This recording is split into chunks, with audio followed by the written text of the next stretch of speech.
एक सम्राट था जो कि बूढ़ा हो चुका था। उसे अपने तीनों पुत्रों में से एक को सम्राट नियुक्त करना था, लेकिन सम्राट के सामने समस्या बहुत बड़ी थी, क्योंकि सम्राट के तीनों पुत्र बल, बुद्धि, राजनीति में तीनों ही कुशल थे। वह यह निर्णय ले ही नहीं पा रहा था कि अपना उत्तराधिकारी किसे बनाया जाए। वह पिछले कुछ दिनों से यही सोच रहा था कि उसे कैसे भी पता चल जाए कि इनमें सबसे अच्छा सम्राट कौन बन सकता है और उसके साम्राज्य को और बड़ा कर सकता है, इसे और धनवान और समृद्ध बना सकता है। उसने कई तरीकों से अपने बेटों की परीक्षा लेने की कोशिश की और उनसे कई तरह के प्रश्न पूछे, लेकिन हर बार तीनों ही राजकुमार सम्राट की नज़रों में एक ही समान ही प्रतीत होते थे। सम्राट की समस्या लगातार बढ़ती जा रही थी, लेकिन उन्हीं दिनों सम्राट के महल में एक बूढ़ा सन्यासी भिक्षा मांगने आता है। क्योंकि सन्यासी दोपहर के टाइम पर भिक्षा मांगने आया था, तो सम्राट सन्यासी से आग्रह करने लगते हैं कि आज का भोजन आप महल में ही करें, उसके बाद आप भिक्षा लेकर वहाँ से जा सकते हैं। उसके बाद सन्यासी सम्राट की बात मान लेता है और दोनों भोजन करने के लिए भोजन कक्ष में बैठ जाते हैं। और जब वह भोजन कर रहे होते हैं तो सन्यासी राजा के मुख पर चिंता की झलक देखकर अनुमान लगा लेता है कि जरूर राजा किसी उलझन या बड़ी परेशानी में है।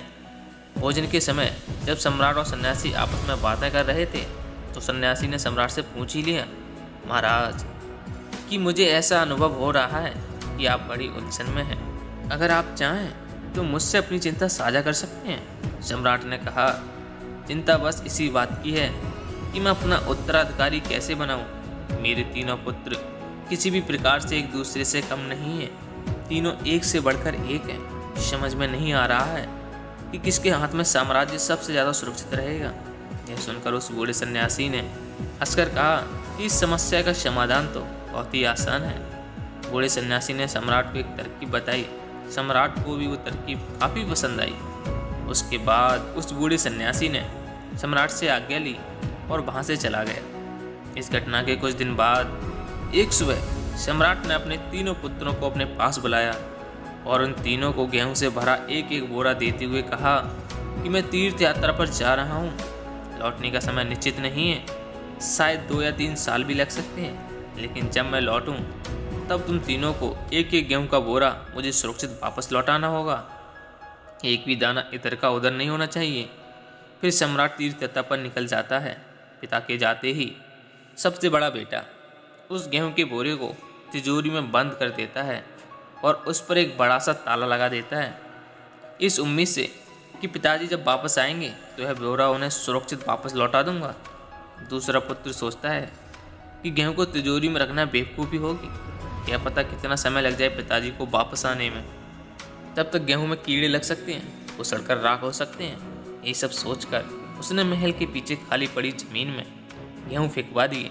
यह सोचकर कि इतनी फसल तो हो ही जाएगी कि पिताजी को एक बोरा गेहूं वापस दे सकता हूँ। लेकिन वह कोई किसान तो था नहीं। उसने गेहूं को ऐसे ही फेंकवा दिया जैसे कोई किसान कभी नहीं कर सकता। उसने गेहूं को फेंकने से पहले ना तो यह जांच की कि ज़मीन बंजर है या उपजाऊ, और ना ही उसने ज़मीन की खुदाई करवाई थी, और ना ही उसमें से खरपतवार हटवाई थी, और ना ही ज़मीन को किसी भी प्रकार से तैयार किया था। उसने गेहूं को भगवान के भरोसे फेंक दिया था कि मुझे भगवान पर पूरा भरोसा है, जब भगवान फालतू के इतने पौधे उगा देते हैं तो मेरे यह गेहूं भी उगा सकते हैं। अब सबसे छोटे बेटे ने सोचा कि गेहूं को तिजोरी में रखना तो बेवकूफ़ी होगी। पिताजी के आने तक तो गेहूं सड़कर राख हो जाएंगे, और ऐसे ही किसी भी ज़मीन पर गेहूं को फेंक देना तो बिल्कुल भी बेवकूफ़ी है। भगवान के भरोसे नहीं रहना चाहिए। फिर उसने एक किसान से बात की और उसके पास गया और उससे खेत को जुतवाया और उस खेत में से खरपतवार को हटाया। फिर उसमें गेहूं बोया और फिर उसमें समय समय पर खाद और पानी दिया। जब 3 साल बाद पिताजी वापस आए तो सबसे बड़े बेटे ने अपनी तिजोरी दिखाई। जब तिजोरी खोला तो वहाँ पर सिर्फ राख थी और कुछ नहीं था। पिताजी ने क्रोधित होते हुए कहा, मैंने तुम्हें जीवित गेहूं दिए थे जिनमें असीम संभावना थी, जो 3 वर्षों में लाख गुना हो सकते थे, लेकिन तुमने सभी जीवित दानों को मार दिया जिनमें विकास की संभावना थी। भला मैं तुम्हारे हाथों में राज्य देकर क्या करूँगा? तुम कुछ वर्षों में उसका भी यही हाल कर दोगे। सम्राट ने दूसरे पुत्र से पूछा, गेहूं के दाने कहाँ हैं? तो वह सम्राट को महल के पीछे उस बंजर जमीन पर ले गया जहाँ पर उसने दाने फेंक दिए थे, लेकिन वहाँ पर गेहूं का एक भी पौधा नहीं था। वहाँ पर केवल कुछ खरपतवार और कांटेदार कुछ पौधे जमे हुए थे। गेहूं के दाने फेंकने के बाद वह राजकुमार देखने भी नहीं आया था। पिता ने कहा, कहाँ हैं गेहूं के पेड़? राजकुमार ने कहा, मैंने तो यहीं पर फेंके थे, पता नहीं कहाँ गए। सम्राट ने पूछा, क्या तुमने गेहूं को बोने से पहले जमीन की जांच की थी, जमीन को तैयार किया था? बेटी ने शर्मिंदा होते हुए कहा, नहीं, मैंने ऐसा कुछ भी नहीं किया। मैंने सोचा कि जब ज़मीन पर इतने बड़े पौधे बिना बोए हुई ज़मीन पर पैदा हो जाते हैं तो मेरे गेहूं तो पैदा हो ही जाएंगे। सम्राट बोले, तो तुम भी इस राज्य को संभालने के लायक नहीं हो। जो इंसान बीज बोने से पहले यह भी नहीं देखता ज़मीन कैसी है, और वो बीज बोने के 3 साल बाद तक उसे देखने नहीं आता कि उसका क्या हाल है, वह इस राज्य के साथ क्या करेगा, मैं अभी साफ साफ देख सकता हूँ। सम्राट ने अपने तीसरे बेटे से पूछा, गेहूं कहाँ है? वह उनको एक बड़े से खेत के पास लेकर गया। जितना गेहूं सम्राट ने दिया था उसका हजारों गुना हो चुका था। खेत बड़ा से बड़ा होता चला गया। जितना भी गेहूं होता था वह उसे अगले वर्ष बीज के रूप में उपयोग कर लेता था। पिता यह देखकर हैरान रह गए कि उसके सामने एक विशाल लहराता हुआ गेहूं का खेत दिख रहा था, जिसमें जीवन था। इसकी सुगंध को हवाएं दूर दूर तक ले जा रही थी। सूरज की रोशनी जिस पर चमक रही थी और जिसकी हरियाली से आंखों को आनंद और मन को शांति मिल रही थी। उसकी फसल को देखकर उसका दिल भी झूम उठा।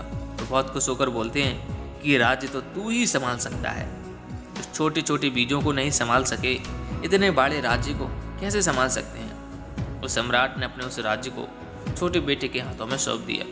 दोस्तों, वह तीनों राजकुमार दुनिया के अलग अलग तरह के लोग और उन्हें मिलने वाले गेहूं के बोरे हम सबको मिलने वाले एक समय के प्रतीक हैं।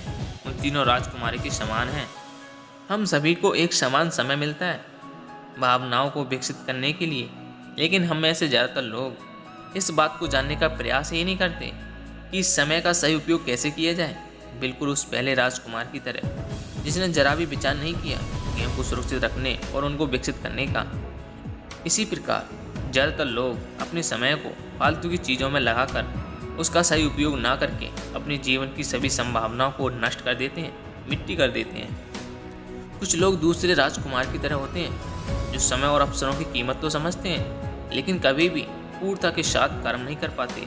उनके हर प्रयास आधे अधूरे ही रह जाते हैं। अपने आलस्य, असफलता का डर, काम को टालने की वजह से ये हर काम में आधा अधूरा ही प्रयास करते हैं और ज़िंदगी भर असफलता का मुंह देखते हैं। ये सब कुछ जानने और समझने के बाद भी कभी कुछ सार्थक और महत्वपूर्ण नहीं कर पाते। बस कुछ ही विरले लोग होते हैं जो उस तीसरे राजकुमार की तरह होते हैं, जो अपने जीवन में समय और आने वाले हर मौके का भरपूर उपयोग करते हैं। ये कर्म योग में अपनी पूरी निष्ठा से लग जाते हैं। इनके मन में कोई संचय, कोई डर लंबे समय तक घर नहीं कर पाता। ये वो व्यक्ति होते हैं जिन्हें जन्म के समय से जो मिलता है उससे अपने अंत समय तक 1000 गुना करके संसार को वापस लौटा जाते हैं। तो दोस्तों, कैसी लगी ये कहानी? कमेंट सेक्शन में हमें जरूर बताएं। अगर कहानी अच्छी लगी हो तो चैनल को सब्सक्राइब और वीडियो को शेयर करना मत भूलिए। मिलते हैं अगली कहानी में। तब तक के लिए अपना और अपनी फैमिली का ख्याल रखें। जय हिंद साथियों।